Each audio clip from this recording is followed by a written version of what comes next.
En un mundo atravesado por guerras, crisis políticas, conflictos sociales, la espectacularización de la política, la incidencia de la inteligencia artificial en nuestras vidas, el debilitamiento de las instituciones internacionales y el avance del calentamiento global, entender lo que pasa ya no es una opción, es una necesidad. Por eso nace Clave Sur, un ciclo de entrevistas para comprender los grandes acontecimientos que están transformando el tablero global. Pónganse cómodos y sean bienvenidos a Clave Sur. Hoy, China y el desorden mundial. Buenas, bienvenidos a Clave Sur, un ciclo de entrevistas de geopolítica. Hoy vamos a hablar sobre China y para eso estamos con Sebastián Schulz, licenciado en Sociología y especialista en estudios chinos por la Universidad Nacional de La Plata, investigador del Centro de Investigaciones en Política y Economía y también del Centro de Estudios Chinos del Instituto de Relaciones Internacionales, también de la misma universidad. Hola Jules, ¿cómo estás? Gracias por venir. Hola Flor, ¿cómo estás? Muchas gracias a vos por la invitación, un gusto para mí participar. Bien, bueno, en las últimas semanas vimos a distintos líderes globales pasar por Pekín para reunirse con Xi Jinping. ¿En qué lugar se encuentra hoy China? Bueno, a ver, yo creo que es interesante tanto las reuniones como los debates que se han disparado. Es indudable que China ha irrumpido en el escenario internacional, se habla de la emergencia de China, aunque es más lógico hablar de una reemergencia de China después de un letargo de 100 años aproximadamente, pero particularmente en el último tiempo, en los últimos años, ha dejado atrás la gobernanza china lo que conocimos como la estrategia de 24 caracteres de Deng Xiaoping, una China de perfil bajo, una China que ocultaba capacidades, una China que esperaba el momento indicado para pasar, uno podría decir, a partir de 2014-2017 a una China que Xi Jinping ha denominado como de perfil activo. Digamos, China considera que en el actual momento de China de crecimiento, de reposicionamiento internacional, pero ante un orden internacional plagado de cambios, de turbulencias, de desafíos sistémicos, China debe adoptar un papel mucho más protagónico en el escenario internacional y estas reuniones, tanto con Donald Trump, como con Vladimir Putin, con el presidente de Corea del Norte, así como otras que podamos mencionar del rol que está teniendo China, hablan de una China mucho más activa, buscando protagonismo y buscando liderar los cambios que está atravesando el orden internacional. ¿Cómo llegó China a ese lugar? Bueno, creo que hay una gran palabra que es la planificación, digamos. A ver, yo creo que en el proceso de modernización china hay un elemento clave que son las características políticas, sociales, demográficas, geográficas, históricas de China, un territorio con digamos, una población muy grande, una historia milenaria en donde la civilización china históricamente fue una civilización enfocada en la innovación, enfocada en la producción. Creo que en los últimos años, y sobre todo a partir de la Revolución del 49, una estrategia de largo plazo basada en el reposicionamiento industrial, en el reposicionamiento científico, tecnológico, también en el reposicionamiento militar, que ha hecho que China hoy lidere lo que es, por ejemplo, la producción industrial, lo que es, por ejemplo, el comercio internacional, la innovación científica tecnológica.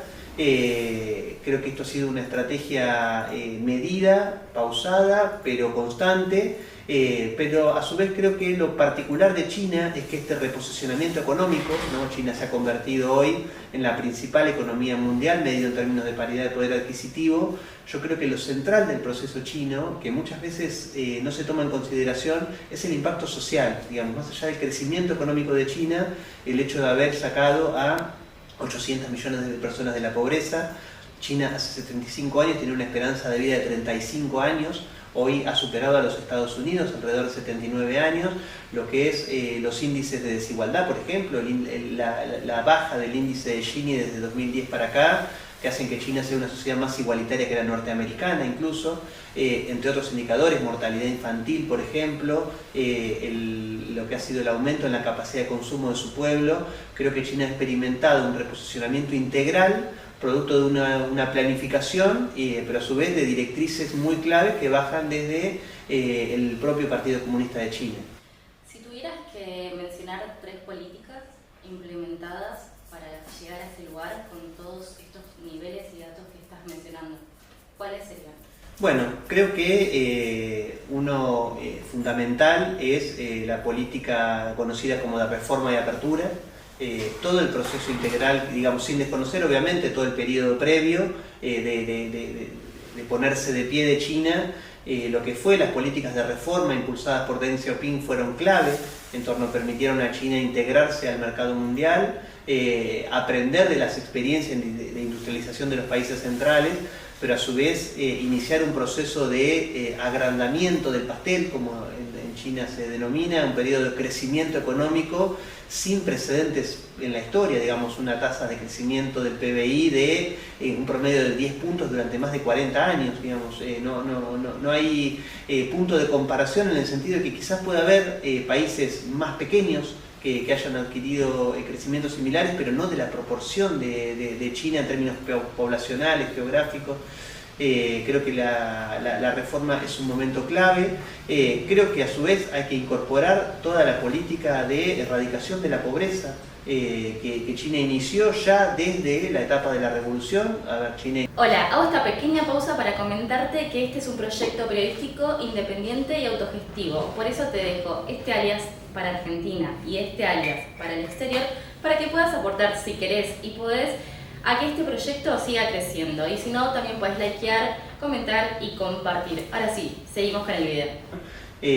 Por ejemplo, había una mortalidad infantil de 200 por 1000, es decir, de 1000 niños que morían, 200 morían, estamos hablando de hace 75 años, y las políticas de erradicación de la pobreza que tuvieron su componente de planificación general, pero también luego de una planificación específica, digamos, de sector por sector, población por población, creo que ha sido clave.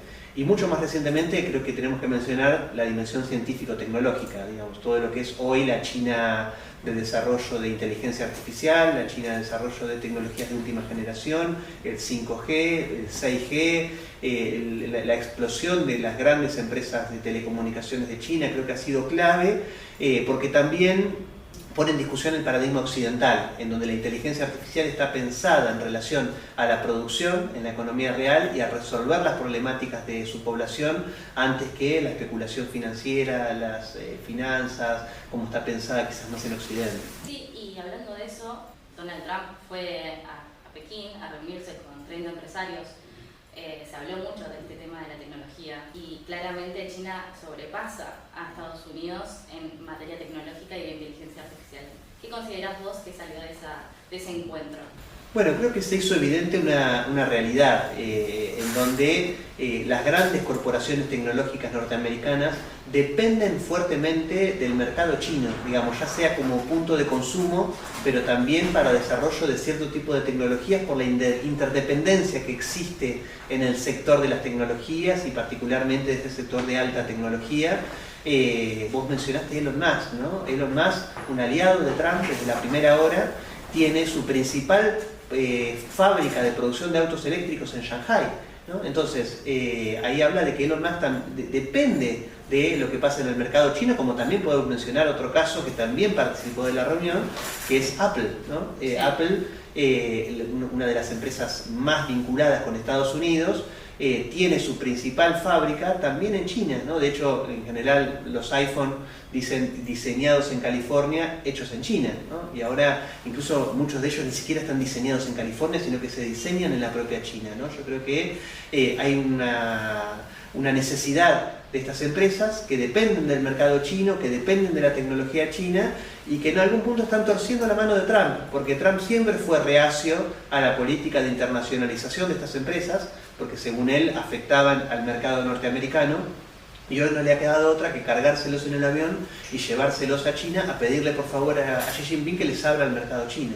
Es que la salida de Elon Musk del gobierno de Donald Trump tuvo que ver con esto, cuando Donald Trump impuso aranceles a China. Bueno, sin lugar a dudas, y yo creo que es un componente clave para entender la geopolítica de hoy, que es el rol que están teniendo las grandes corporaciones privadas, ¿no? Porque Trump puso aranceles fuertes a los autos eléctricos de China, y en realidad, más que a los autos eléctricos de China, digamos, el sector de autos eléctricos propiamente chinos que aparece en el mercado norteamericano es poco, sino que esto afectó particularmente a las empresas de Musk. que fabrican en China para vender en el mercado norteamericano. Entonces, cuando Trump dijo, a partir de ahora, cualquier auto que venga de China eléctrico va a pagar aranceles, una de las grandes afectadas fue la propia empresa de Elon Musk. Trump le estaba diciendo más, deja de fabricar en China y volvé a traer tus plantas a los Estados Unidos. El tema es que a la mayoría de estas empresas, más allá de las alocuciones de Trump y las amenazas de Trump, no les conviene volver a producir en Estados Unidos, porque producir en China sigue siendo, a pesar del aumento de la capacidad de consumo y del aumento de los salarios de la población china, sigue siendo muchísimo más barato. Entonces, yo creo que sin dudas esto fue un golpe. Además, otro dato golpe económico. Golpe económico, porque además Trump, la economía de Trump está fuertemente centrada en priorizar las empresas basadas en petróleo y las corporaciones petroleras que son aliadas de Trump, lo cual disputa en algún sentido con la estrategia de electromovilidad de los autos que está proponiendo Elon Musk con su fábrica emblema es de autos eléctricos. Entonces ahí hay un choque de intereses fuerte, más allá de algunas afinidades ideológicas, en lo material hay distancias fuertes entre Trump y Elon Musk. Puede decir entonces que Elon Musk primero es empresario y después político. Quizás bueno, Donald Trump un poco también. Es que claramente estos actores representan intereses económicos, está claro, en el caso de Trump, mucho más vinculados al sector de Texas, a los sectores petroleros, que confrontan contra gran parte de estas empresas tecnológicas, como por ejemplo Nvidia o la propia Apple, que no están tan a gusto con la estrategia de confrontación con China que propone Trump, e incluso con el proteccionismo que pueda llegar a proponer Trump con este objetivo de hacer a Estados Unidos grande de nuevo, la estrategia de aranceles, de sanciones, de bloqueos, en la interdependencia que se ha construido en torno al capitalismo contemporáneo. Muchas de estas empresas sufren en sus acciones estas medidas de Trump. Y te hago otra consulta. Se dice mucho que China es comunista, pero tiene una apertura comercial muy diferente a lo que sería una economía comunista. ¿Qué es China hoy? ¿Qué sistema está llevando a cabo? Yo creo que está buena la pregunta porque es difícil catalogar hoy al modelo económico chino. Está más claro quizás en el modelo político, donde dice, bueno, China es un modelo puramente comunista de partido único, aunque ni siquiera es así, eso lo podríamos discutir, porque en China hay 12 partidos políticos, en China hay elecciones, incluso son, después de la India, las elecciones más grandes del mundo. El debate se genera en el modelo económico, que muchas veces se dice que China es el país más capitalista del mundo, un poco para tapar el rol que ha tenido el Partido Comunista en el despliegue económico de China y sobre todo en la mejora de la calidad de vida de su pueblo. Depende qué entendamos por socialismo y qué entendamos por capitalismo, es como un poco podemos definir a China. En China se usa la categoría de socialismo de mercado, ¿no? Aunque podríamos decir socialismo con mercado, ¿no? A ver, en China hay propiedad privada, existe la propiedad privada, existen las relaciones mercantiles de intercambio, existe el trabajo asalariado. En China existen las empresas privadas que compiten en el mercado. ¿Puede ser que más del 90% de las empresas sean privadas en China? A ver, una cosa es la cantidad de empresas, otra cosa es el volumen económico que esas empresas representan para la economía, ¿no? En China el sector público todavía sigue siendo dominante en la economía, porque yo decía, ¿no? En China hay empresas privadas. Ahora, hay sectores económicos en donde no está permitido el funcionamiento de empresas privadas. Por ejemplo, las telecomunicaciones, por ejemplo, la banca, por ejemplo, bueno, la propiedad de la tierra. La propiedad de la tierra es del Estado en China. Es decir, en China hay una libre competencia regulada, por más paradójico que suene ese concepto, ¿no? En China hay una planificación del Estado en donde, en última instancia, digamos, un poco retomando a Immanuel Wallerstein, que él dice, bueno, ¿cómo defino capitalismo? Un modelo económico en donde el fin está puesto en la acumulación de capital, ¿no? En China hay plusvalía, digamos, hay trabajo asalariado y hay extracción de plusvalía. El tema es quién define qué se hace con la plusvalía, ¿no? En un modelo capitalista clásico, la burguesía toma el Estado, toma el control del Estado y define qué se hace con la plusvalía, generalmente la apropiación del capital. En China, esa plusvalía es puesta en función de las demandas de la sociedad y los objetivos de la sociedad por parte del Partido Comunista. Entonces, podríamos decir, no es un capitalismo clásico, no es el capitalismo donde la burguesía toma el poder del Estado, tampoco es el socialismo de planificación central al estilo soviético, sino que es un socialismo híbrido, es un socialismo con mercado, un socialismo con características chinas, pero bueno, es difícil ponerle nombre un poco a ese proceso. Bien, se habla mucho de multilateralismo actualmente. ¿Cuál es el mayor temor de Estados Unidos a este multilateralismo y qué rol tiene China en este nuevo orden mundial? Bueno, a ver, yo creo que hoy por hoy la mayor preocupación de los Estados Unidos es el hecho de perder su capacidad, perder definitivamente su capacidad hegemónica, es decir, lo que ellos denominan como su capacidad de liderazgo, su capacidad de ejercer influencia, porque esa es la razón de ser de gran parte del núcleo del establishment político y económico que gobierna hoy en los Estados Unidos y que está presente tanto en el oficialismo republicano como hoy en la oposición demócrata. Esa hegemonía norteamericana tiene algunos componentes centrales, principalmente el control de su complejo industrial militar y su capacidad de fuego, y por el otro lado la hegemonía del dólar, ¿no? Del dólar como moneda de reserva, de referencia, de intercambio, casi mayoritaria, digamos, la primacía de ese estatus del dólar a nivel internacional. El tema es que en los últimos años hemos visto un declive de la hegemonía norteamericana, producto de que esa capacidad militar, si bien es indudable, o esa fortaleza militar, después lo que está cuestionado es su capacidad de acción, su efectividad de Estados Unidos de poder imponer condiciones mediante la fuerza. Lo hemos visto lo que está pasando en Irán, en donde, más allá de la guerra, no ha podido imponer las condiciones del acuerdo.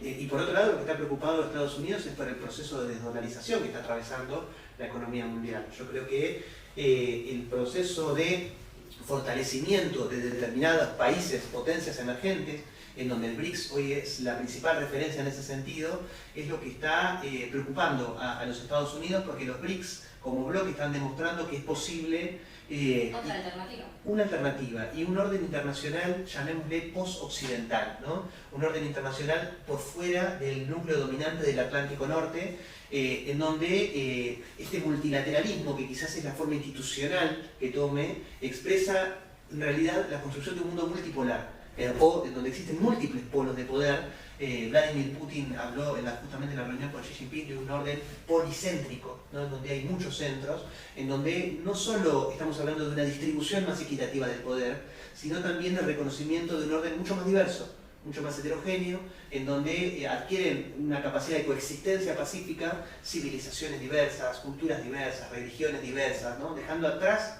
ese paradigma que Samuel Huntington hablaba de choque de civilizaciones, ¿no? Es posible el diálogo y la armonía de civilizaciones para lograr una coexistencia cooperativa entre pueblos, culturas, estados, con particularidades tan distintas.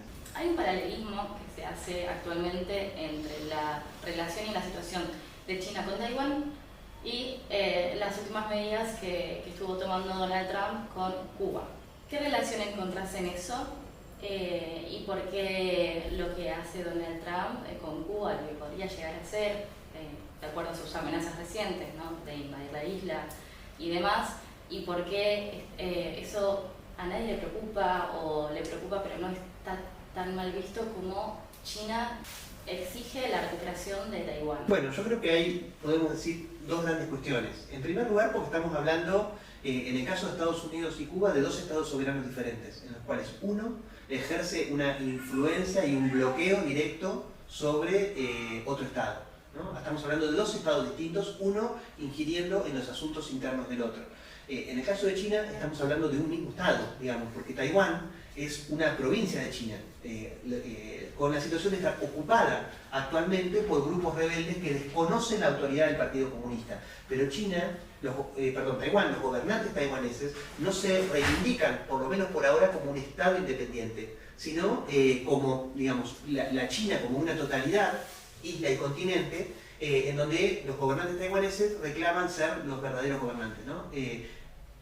Dos cuestiones distintas, una cuestión interna de un Estado, sí, en el caso chino, con una cuestión que involucra a dos Estados soberanos distintos.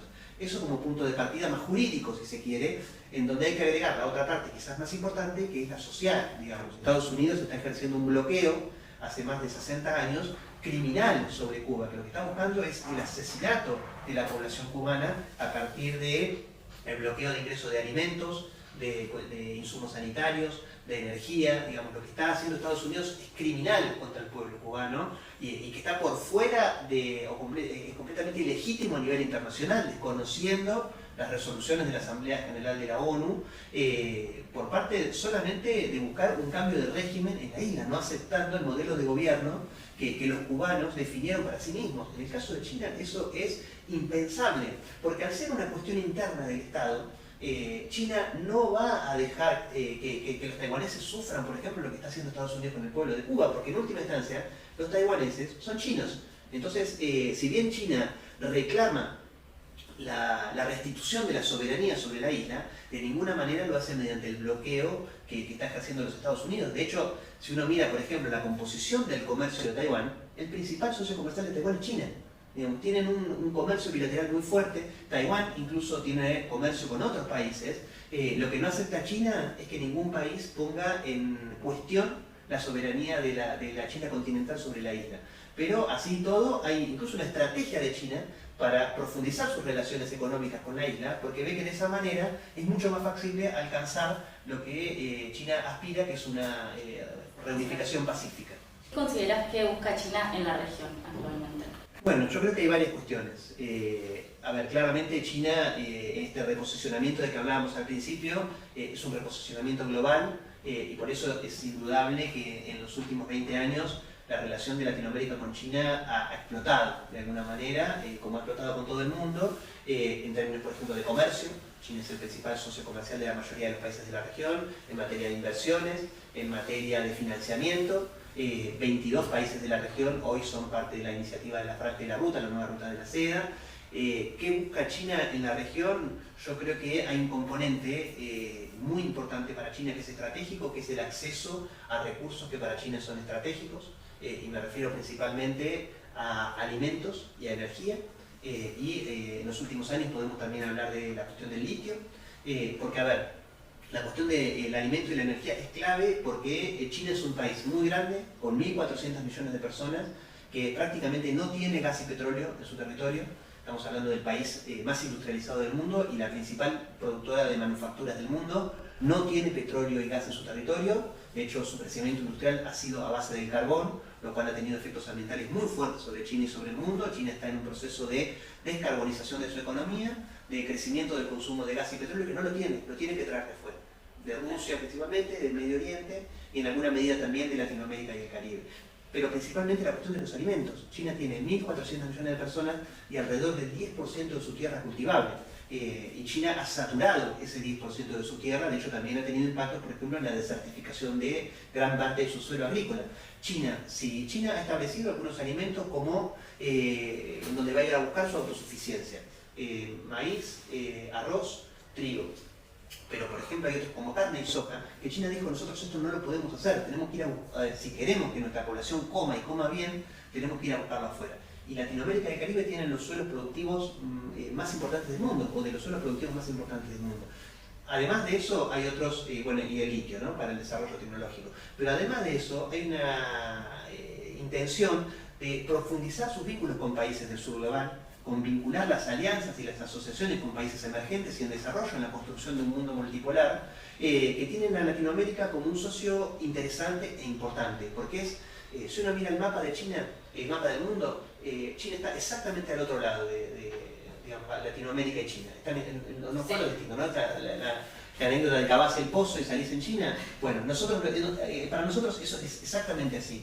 Eso ha generado que China y Latinoamérica tengan contactos culturales y económicos mucho más tardíos que China con otras regiones. Por eso China está interesada en acercarse con Latinoamérica. Ahora, China es consciente que cada paso que pone en la región dispara todas las alarmas en los Estados Unidos. Por eso su estrategia es mucho más cautelosa que quizás con África, por ejemplo, o con el propio sudeste asiático o Asia Central. Bien, y Argentina, nosotros exportamos petróleo, tenemos vaca muerta.